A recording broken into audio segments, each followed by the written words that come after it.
Okay, looks like it's 6:30. Welcome everybody to the Wildwood Board of Public Safety meeting. At this point, Michelle, I'd ask you to call the roll.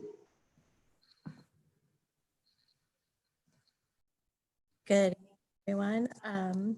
Marshall Scott Collier. Here. Lynette Baker. Here. Dave Berlino. Here. John Bradley. Is John Bradley there? Oh, there you are. Here. Thank you. Captain Mundell. Here. Denny Welker. Here. And Jeff Baker. Here. Okay, and also present we have Joe Boonish with us. Okay, great. So thanks everybody for coming in tonight for our Zoom meeting. We'll try and keep this moving along as best we can in the world of high tech. Next, we have approval of minutes. Has everyone had an opportunity? They were sent out earlier to review the minutes. I think so. I would entertain a motion to. Hey, Scott, before you do Yes. the motion, I had one correction. On the list of attendees, I'm not on the list. Oh, And I was there because I called for, I seconded a motion for closing the meeting. So just if Michelle would just add my name. without objection. Yeah. So noted. Any other questions or concerns about the minutes? If not, I would entertain a motion to approve. So moved. And a second? I'll second that. Great. All those in favor, say aye and raise your hand so the camera can see it. Aye. Aye. Any opposed? Okay, so minutes are adopted. Next on the agenda is public comment. And in this time of COVID, I know we have nobody here, but do we have anyone in the queue? Nobody has raised their hand to speak. We have one audience member in attendance this evening, and that's Councilmember Gragnani. Great. Great, okay. Moving on. Since we don't have public comment, Captain, you want to talk about the police budget?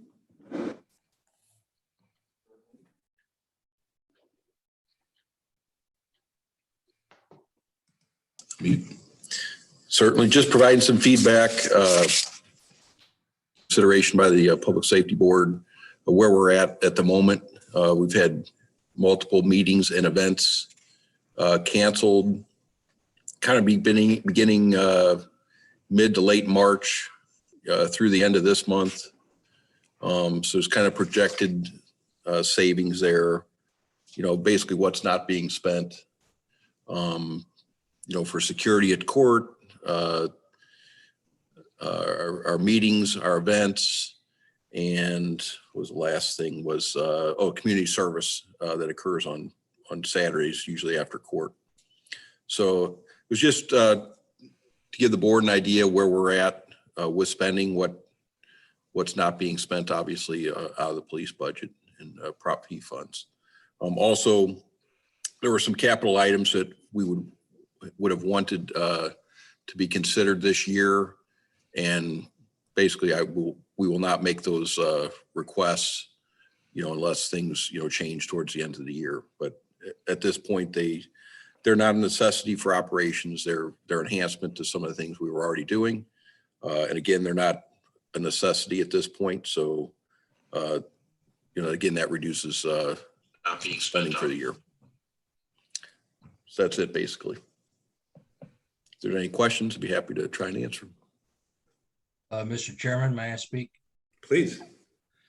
This is way off the wall here, I guess, Captain Mundell, but I know a lot of our officers rely on overtime pay as part of their annual income.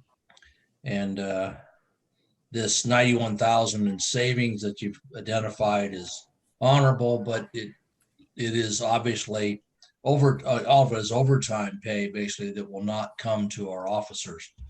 And I would ask the city administrator or anyone else, is it appropriate that we use Prop P money to, I'd say this way, supplement our officers' income due to this loss of overtime pay?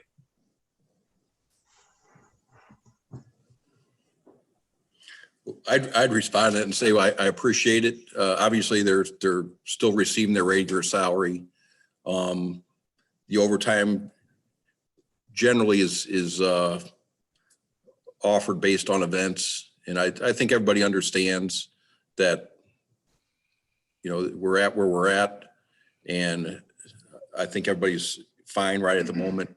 You know, a lot of their secondary work is just not there, and the overtime obviously has been reduced greatly. But I think everybody's on board with the fact that everybody has to tighten up a little bit at this point. But I appreciate your thoughts.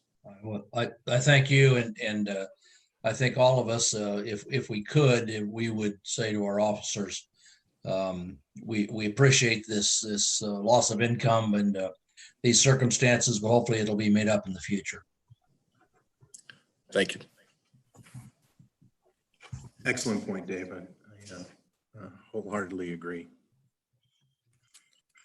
Any other questions for the captain? Okay, seeing none, we'll move on to old business. The first item is consideration of the modifications to the domestic assault bill, number 2537. In your packets, you have a chart and a memo from the city attorney that lays out the city ordinances, the new proposed ordinance, and then the county ordinance on domestic assault, as well as the revised Missouri statutes covering same.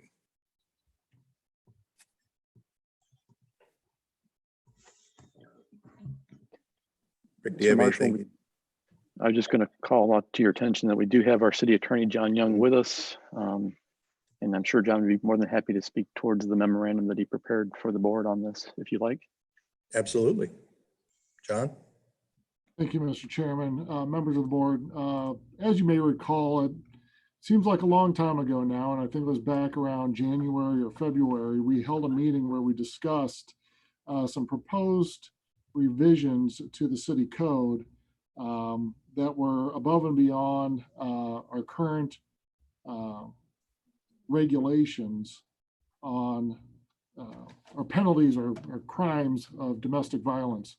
I gave a pretty lengthy introduction and description of what was in the bill and what was excluded from what we presented to the city council and was ultimately referred to the Board of Public Safety.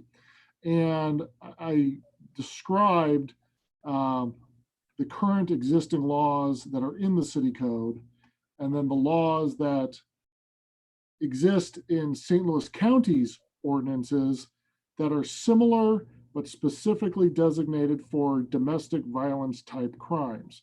So, you know, we have assault and then we have domestic assault. We had trespass and domestic trespass. And the elements of those crimes were essentially the same, except who the victim was.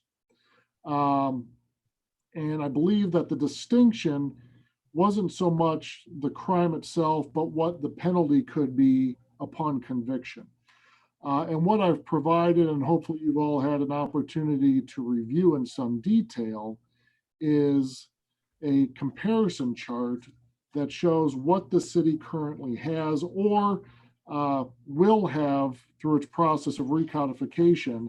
I think I mentioned at the last time we met that the city is going through a recodification process, and the bill or ordinance approving that recodification is scheduled to be on the meeting this coming Monday.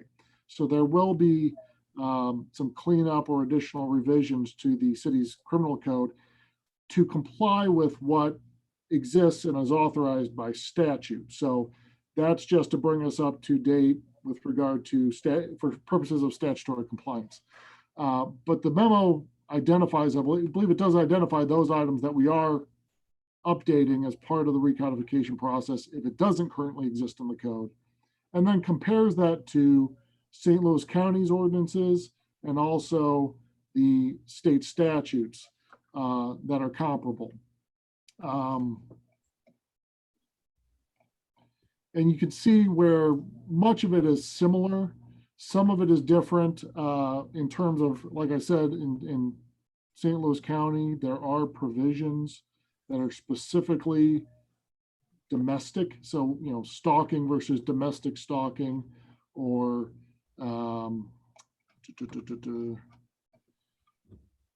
harassment versus domestic harassment. Again, the only distinction really being, or the primary distinction being, who the victim is. And then also I provided just for, again, for your reference, the comparable statutes. So with that, I will open it up to any questions anyone may have in terms of the information that's been provided or any other matter on this topic.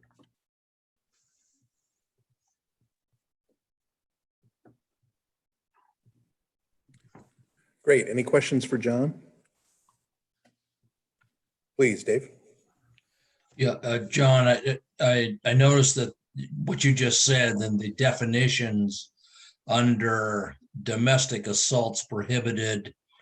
We go on the city ordinance side, we go into great detail, or you have, in definitions, including any person under 17 years of age, and then listing, you know, former spouses, etc., which doesn't appear in the other, either the county or the state statutes. Are you advocating this, John? Do you think this is a good step? Let me restate your question to make sure I'm understanding it correctly. In terms of the domestic assault that is being proposed, which is an amendment to section 210.025, and that, for anyone following along, that begins on page 5 of the memorandum. We have added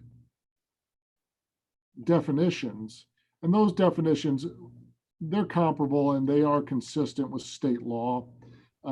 We thought it important to add those definitions because we're defining it for purpose of this particular law, whereas in the state law, it defines that for a lot of different laws that really aren't applicable for aren't appropriate for the city to enact. So it is, in short, it is consistent with state law. And yes, I would recommend putting those in there. Okay, thank you.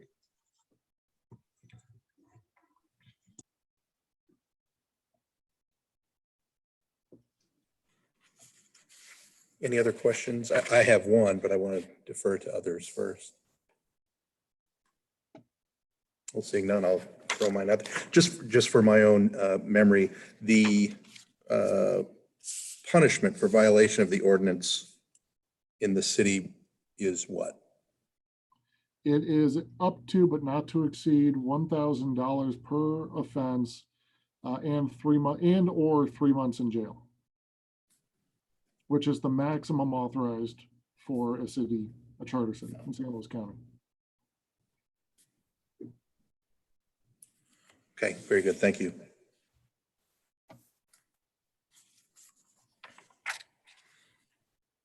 Any other questions for John? Mr. Young, just to confirm, you included the county ordinance information as a point of reference. We don't have the option to charge at the county ordinance level. As far as the police department, we either go with the municipal ordinance or state statute. That's correct, right? That is my recollection, yes.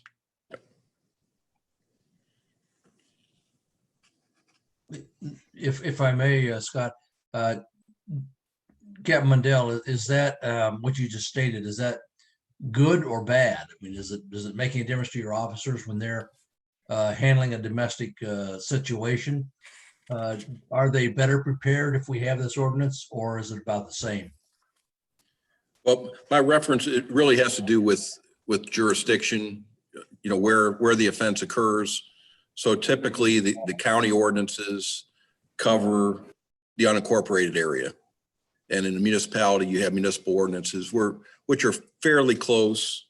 But it's my understanding that the county ordinance has a little more, I guess, bite to it as opposed to a municipal ordinance. Correct me if I'm wrong, Mr. Young. A lot of the stuff that's referenced, use of a deadly weapon during an assault, that's generally going to push this stuff into a higher crime classification, to a felony perhaps.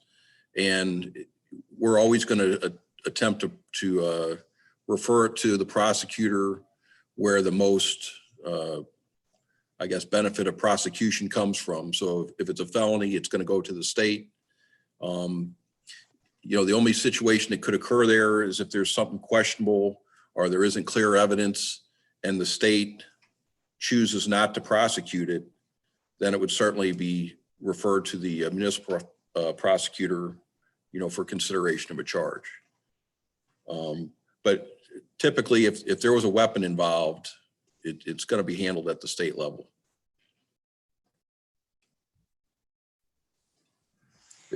There are other tools, I guess, if that's what you were asking, Mr. Berlino. It's another tool, as far as an avenue for prosecution. Oh, yeah, okay. Your officers, when they are engaged in response to a domestic violence or domestic situation, they're not going to be hampered in any way by which ordinance applies, are they? They're going to see the situation, and if they have to, make an arrest, and then let the judicial system sort out what that arrest ordinance or state statute violation might be. Right. It's my understanding that a specific domestic ordinance puts a little bit more of a burden on the prosecutor because there's additional, factors that have to be acknowledged or identified, as opposed to a regular assault. It's easier to prosecute as a common assault as opposed to a domestic assault, because other factors have to be there to define the domestic assault. And I believe, Mr. Young, the penalties for both are the same, whether it would be a domestic assault or a common assault. In the city, that would be correct. Now in the county, I believe that's correct, but it is worth noting that the county penalties, jail time can go up to 1 year, whereas in the state cannot. And again, we wouldn't be able to refer it to the St. Louis County Municipal Court for charges, because those ordinances cover the unincorporated area as opposed to a municipality. So our next option is to go to the state and have them look at a misdemeanor state charge or a felony state charge.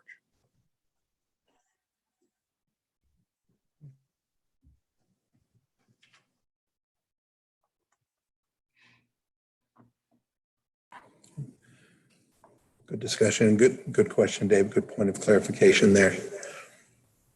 Any other questions for John or Captain Mundell? Seeing none, I would accept a motion to approve, or excuse me, to move the ordinance back to the City Council for approval. So moved. Is there a second? Seeing a second. Is there discussion?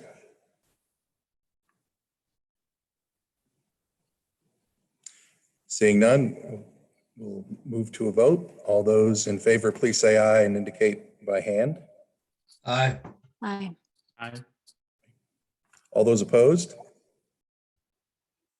Hearing none, motion passes. We'll forward this to council for their agenda. Next item on the agenda is an update on implementation of a video camera system. And I believe, Rick, you were going to talk to that? I believe Joe Vunich is going Oh, to Joe is. handle that Okay, one. I'm so sorry. Last but That's not quite all least. right, Mr. Chair. Mr. Chair and members of the board, thank you for the opportunity to present this topic to you tonight. Helping me in this matter will be Captain Mundell and our city administrator, Sam Anslem. I'd like to just open with a couple of preliminary comments. First, the report was written with the assumption that the Board of Public Safety would support proceeding to bid with the document. It is not intended to usurp your all's authority. It's just kind of how we do things. If there is something wrong with the report, we'll delay it. If there's modifications, we'll certainly make them. But I just wanted to kind of explain that we weren't assuming anything on your all's part. I'm here to describe it, fix it, and hopefully get something to City Council eventually for the purposes of the board's action. Secondly, as Captain Mundell started tonight's meeting, we all recognize we're in uncharted waters regarding funding of municipal governments, purchases of capital equipment, etc. And Mr. Anslem and I had a long discussion about, is this appropriate now or not? And the thought was, is that by the time we go through the review and approval processes for the bid, advertise the bid and give ample time to potential bidders, and then take it back to the Board of Public Safety and then to City Council. And then the requirements of the bid is for a 90-day window to hold the price. We will be sometime in the fall, and it will be after our mid-year budget adjustments, which means we'll have a better idea if this is something we can afford or not. It is still a priority to the police department and certainly to staff here at City Hall. And I believe that's why Mr. Anslem's given us the latitude to at least present the bid document to you tonight. There is no obligation to proceed forward to a purchase. Certainly, if that can't happen because of funding, but I think we're just trying to see what the waters are like, hot or cold, see if the providers of these video services are in need of contracts, and if so, maybe we'll get lucky and get a better price than what we started with. So those are my opening remarks, and my presentation probably will be shorter. So there you are. To many of you on the board, this may not be new. Back in August of 2019, the department presented a bid proposal that had been through the Board of Public Safety during the early months of summer.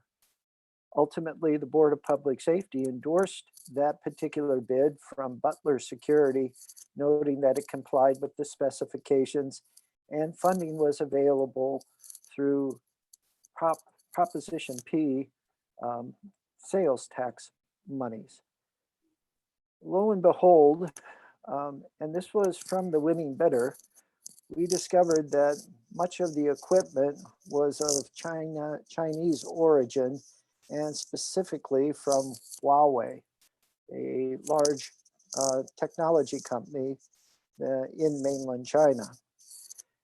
About that same time, President Trump had issued an order prohibiting the use of Huawei equipment for national security reasons. Also, the United States Congress passed the John S. McCain, I'll get this, John S. McCain, bear with me here a second, National Defense Authorization Act for fiscal year 2019. That particular piece of legislation contained a number of components relating to technology and was inclusive of video cameras. Acknowledging that we would be violating federal law and an executive order of the President of the United States, we advised the successful bidder that we were going back to square one. And so two things happened. First, we added all the requirements relating to the federal legislation and the executive order, but also it gave us additional time to have others at the St. Louis County Police Department review it, Mr. Anselm to review it since he came on board in August of 2019. And I actually believe the bid got much better. And so that's the silver lining in the cloud. And so tonight, the city administrator, Captain Mundell, and I are presenting the proposed draft bid so that you all can review it. If acceptable, then we would seek from you authorization to proceed forward. Again, acknowledging that we're under no obligation to purchase or pursue any bid. This is just an exploratory effort in hopes that we'll find a better bidding environment, and then by mid-year, hopefully know where we stand with revenues. So, Mr. Chair and members of the board, I appreciate your attention. And Mr. Anselm, Captain Mundell, and I are available for any questions regarding the bid document. Thank you. Thank you, Joe. Sam or Jim, do you have anything you'd like to add?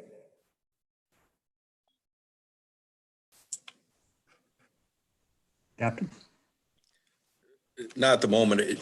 The project again was for security needs inside the police department, police station, the lobby at City Hall, and the adjacent parking areas to City Hall. Those cameras would be on. I won't say they'd be monitored 24 hours a day, but when something happens, it definitely gives us the ability to have a tool to go back with somewhere to start to pursue any kind of investigation. Not a lot of things have occurred. We do have sometimes some suspicious activity occurring in the parking garage across the street. There's been some situations that have occurred around the City Hall building that, you know, cameras would have helped in clarifying, you know, things that may have occurred. So it'd certainly be a benefit there. And definitely, you know, having cameras inside the building to allow us to monitor what goes on in the lobby, both at the street level and the upstairs level with the receptionist and the court clerks. You know, we definitely would like to have an opportunity to keep an eye on them. Yes, and I would only add, as Director Vunich pointed out, I mean, we went all the way through the bid process with this, got a council bill passed by the city council, and then at that point, the vendor notified us of the potential conflict with the various executive orders and bills. So my hat's off to the vendor for actually recognizing that, and then I believe they even recommended, you know, that we rebid the whole thing. So again, hats off to them, and we'll start over again with a level playing field for everybody. Dave, please. Yeah, thanks, Scott. Sam, Joe, and Captain Mundell, you recall when this came before the council before, I think the number one eyebrow raising, if you want to call it that, factor on this was that it was not a real-time surveillance system. It was basically a recording system that would aid in investigations should something occur. That was number one that I heard, and I'm not opposed at all. I think we ought to do this, but I think we need to be prepared when we go back to council if this does get approved to address that. And maybe Captain Mundell, this kind of falls on you more than anybody else, to shore up that argument that says we need this because, and you complete the phrase. The second thing that we heard from the council at that time was that this system did not include, because of cost, did not include surveillance of the community park. And that would be something that might have to be down the road.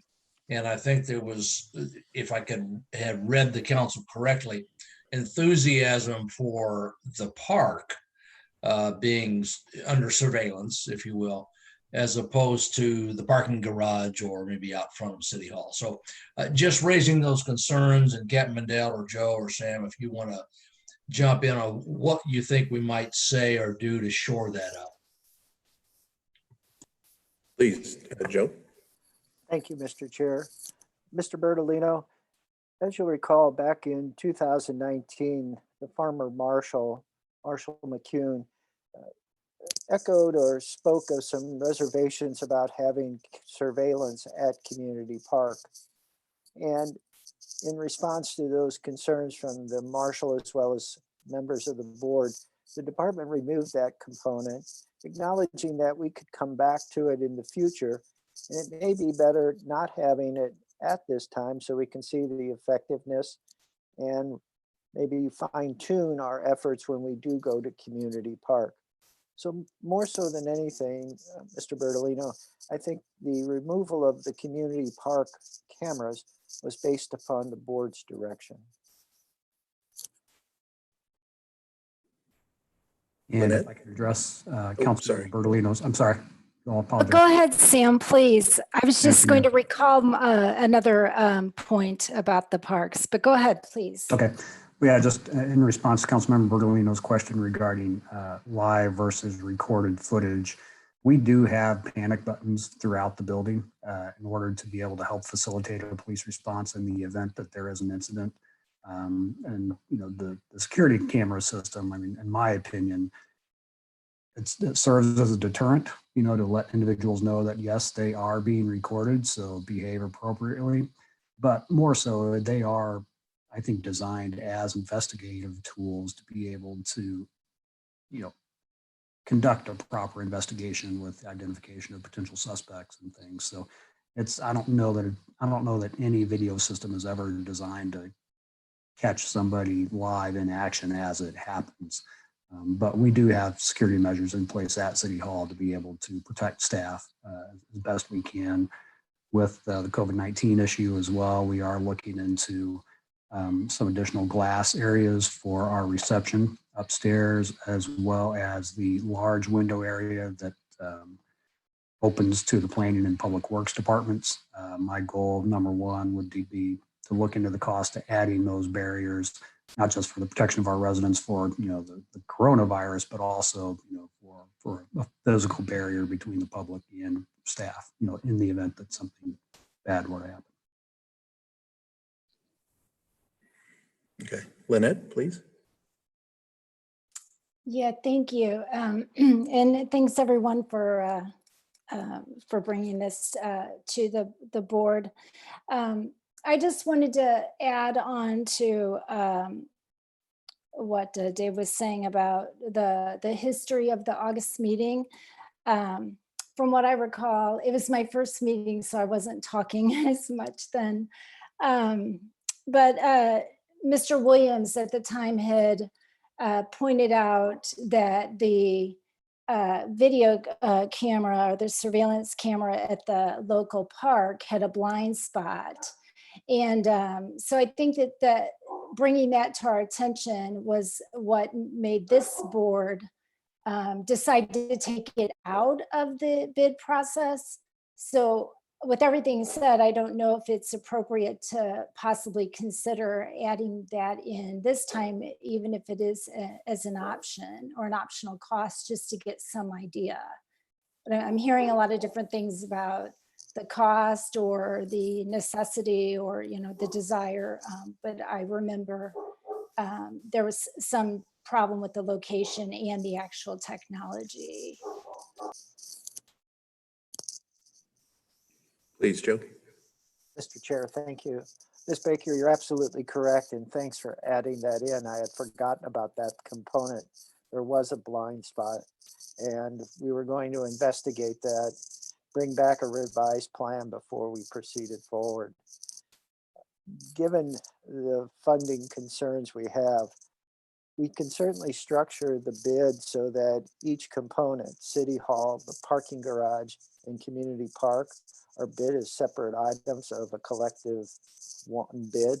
So if that's something you like us to structure into the bid, we can do that. Again, we can structure it so components can be, we can pick and choose between the components to create the best system at the lowest cost. Thank you.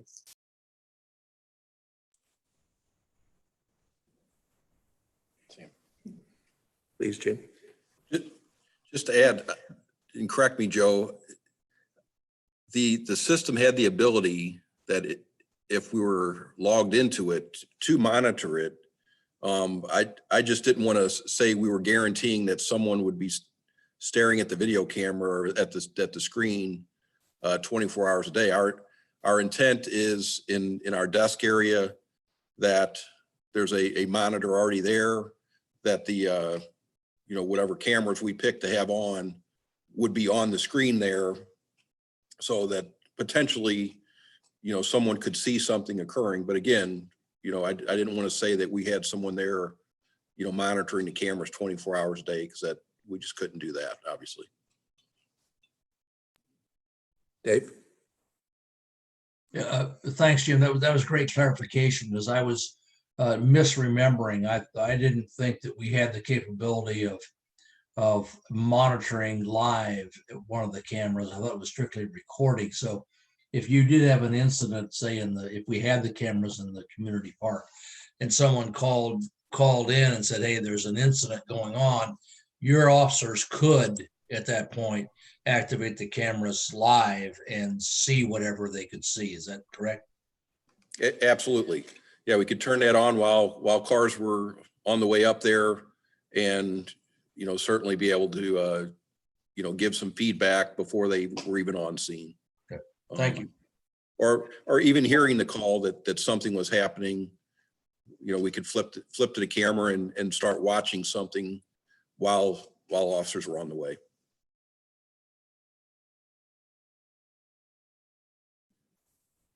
Okay, any further questions? Okay, I believe what we have, though, is a report. We've been asked to consider it. We've discussed it a little bit. But the idea here is to forward this report to the city council. Basically, the idea would be for them to pursue a new bid. Correct, Joe?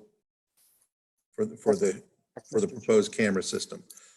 So having jumbled all that, I would accept a motion to do same.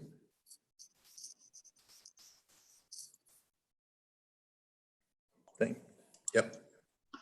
Just, Eric, are we going to add into the report, Joe, the option to make the community park like an alternate bid or something? Certainly, if the board would like that, we can do that. We'd be glad. We can, yeah, sorry. We can, but let's get the motion on the floor, then we move to amend it if so, if you like, and then finalize it. So, Yeah, I thought it was an excellent report, thorough and detailed. I had no problems with it at all. Yep. thank you. But I'll make a motion to move it forward. Do I hear a second? I'll second. Great, thank you. So we have a motion, we have a second. Do we have any discussion to include proposed amendments? Does that, sorry, Scott, does that cover Denny's comment that the bid would include a module or a section for the park? Is that right? Joe, am I hearing that correctly? Again, I believe Mr. Welker was wanting us to do it as an ad alternate, which we do all the time in many of our bids. So we'd be glad to proceed forward under that direction. Thank you. Any objection to adding that going forward? Hearing none, I would ask us, we'll take a vote to send forward this report with the added option of cameras for the park, or adding to the camera system for the park, the current system there. All those in favor, please say aye. Aye. Aye. Opposed, please say no. Passed unanimously. Sending it on to the council. Mr. Chair, members of the board, thank you. And thank you for taking the time to explain this to us, Joe. Very much appreciate it. My pleasure, sir. Thanks. Okay, moving on to new business. I see we have none before us. Does anybody have any other items they wish to raise before the group? Hearing none, I would accept a motion to adjourn.